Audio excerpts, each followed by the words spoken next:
watching First Business Chicago. Hello and welcome into First Business Chicago. I'm Paul Eggers. Thanks for joining us on the show this morning as we focus on the jobs picture here in the city. Across the country, the unemployment rate stands at just below 10%, while here in Illinois and in the Chicagoland area, that number is just a bit higher than the national figure. Joining me now to discuss the employment outlook is Scott Sargis of Strategic Search Corporation. Thank you very much for your time. So Scott, now looking at those numbers on unemployment rates, that's some bad news, but there is some good news. Through the summer, the Illinois economy has added jobs for 6 straight months. That hasn't happened since 2006. What sectors specifically are adding jobs right now? Well, in general, you look at technology, and the IMTS show was in town, the International Manufacturing Technology Show, and a lot of innovations. Like there was a robot with 2 arms as opposed to 1. But there's 4 sectors I see. One is healthcare, which continues to grow. Second is organic and healthy foods. More people are eating healthy, and a couple companies locally include soy nut butter and also Diana's Bananas. Soy nut butter provides a substitute for peanut butter made out of soybeans, and Diana's Bananas makes these wonderful chocolate-covered bananas. Third area is SEO. That stands for Search Engine Optimization. Reason this is important is because the search engines like Google, Ask, and Yahoo are the new Yellow Pages. And as in the old days with Yellow Pages, you, as a company, wanted to be at the top. You want to be at the top of search engines. And search engine optimization is the whole field of getting ranked high on search engines. And that's a hot field right now. In fact, there's a conference coming up next month called SES, Search Engine Strategies. And fourth, but not least, is actuators. That's not a sexy field. A lot of people don't know about it. But Paul, if you walk into Walgreens, you notice the doors open automatically, or any Jewel, etc. Right. Actuators help drive the opening of the door. And there's 3 companies, Parker Hannifin, Festo, and also one of my clients, Bimba, which are adding lots of jobs. I place lots of people there. So these jobs and these fields that you mentioned, they sound very technical, you know, lots of experience. Is that the case?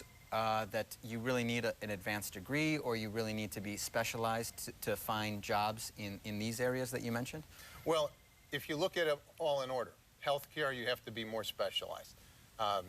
In the organic, healthy food area, a lot of people are transitioning from traditional foods. SEO, there's a lot of opportunities. Like, for example, content is the key to developing good content. Copywriters, journalists, etc., in other fields can get into SEO. With respect to actuators, you have to be very technical. All the people I've placed at Bimba were all engineers, especially electrical engineers. Okay. Now, how about sales opportunities? Are there jobs for salespeople, maybe more of a generic job description in that area? Well, with Bimba, I placed the regional sales managers for them and their marketing manager, but they were all technically oriented. Okay. Now, moving from general areas, to specific companies, how can job hunters get out there and find companies that are actually hiring now? Well, there's a lot of ways to do it and doing good research. But one of the things I recommend, and in fact, for your viewers, I have 12 free tips. If you go to our website at strategicsearch.com, on the far left, look at the 12 commandments of interviewing. But I'll share one with you today. Well, before the interview, even just searching for jobs that are actually out there, what are the best ways to find jobs right now? Well, one of the best ways to generate interviews and to find out about jobs is networking. And there are 2 major types of networking that I recommend. One is traditional networking, and the second is the new e-networking. Let's take them in order. Okay. First, traditional networking. 2 types of traditional networking. One is telling everyone you know you're looking for a job, and a lot of times you can find out about leads from that. Second type is business networking. That's joining associations in your field and meeting key decision makers. Once again, you may not find about a particular job, but you'll get leads. Second type is e-networking, and that is like networking on steroids.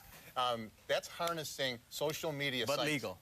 Yes, yes. Okay. Yeah, you won't be like Mark McGuire. All right, fair enough. Okay, but that's harnessing social media sites like LinkedIn, Facebook, and Twitter, and you can exponentially ramp up your Rolodex. Then what is the right way to operate that new field that may be foreign to some? In the social network. Social media.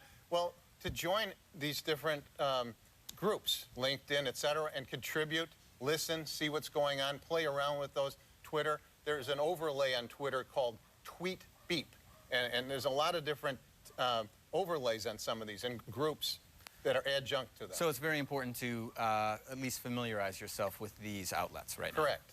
Okay. The more you use them, the more you contribute, start groups, be a member of groups, the more you get acclimated to them. Okay, now we've talked about sectors. Now we found out how to specifically find companies. Now, then what's the first step to reaching out to those companies and getting your foot in the door? Okay. Well, also part of networking, meeting people, because a lot of people waste a lot of time and money on resumes. And I have a mantra, resumes don't get you hired, you do. Because if you look at, as a rule of thumb, most resumes, the human resource person will only spend 10, 15, maybe 20 seconds. So what do you need to put on there to jump out in those 15 seconds? Well, I like networking to meet people, but to jump out, I recommend numbers. I have a mantra, numbers, numbers, numbers. What I mean by that, Paul, is the more quantitative accomplishments you put in your resume, the more likely you're going to cut. Like I saved my company $20,000. I made $50,000 for this company, as opposed to I was part of a team. Okay. Yeah, that's too generic. So be more specific. Once again, remember, numbers, numbers, numbers. Okay, now moving to interview, you also have some interview tips and ideas. How can you best prepare for a job interview? Okay. Well, there's a lot of things you want to do, but one of the best things I recommend is practice on videotape. And that way, you can see what you do right, where you can see what you do wrong. A lot of people think they know themselves. Is there a danger in sounding too rehearsed if you're practicing maybe too much? No, because if you look at sports, you know, most good teams, even the Hawks that won the Stanley Cup, practice a lot. It's not by accident, right? They practice because they want to get the kinks out of their game.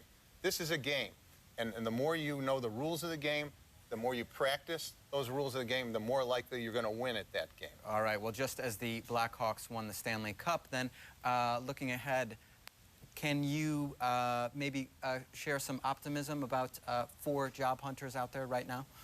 Well, things are getting better. There's a lot of companies laying back, and I meet these small companies all the time. They're eager to provide jobs, you know, so they just have to work. You have to work harder, but don't give up. In fact, I recommend that every day you should set a plan of calling on 10 people a day. And don't give up, because it is a game, and it's a tough game, one of the worst job environments I've been in my 20 years of recruiting, but don't give up. Always remain positive. That's easier said than done. Perseverance and positive attitude. Exactly. All right. Well, Scott Sargis is the president of Strategic Search Corporation. Thank you very much for your time. Thank you.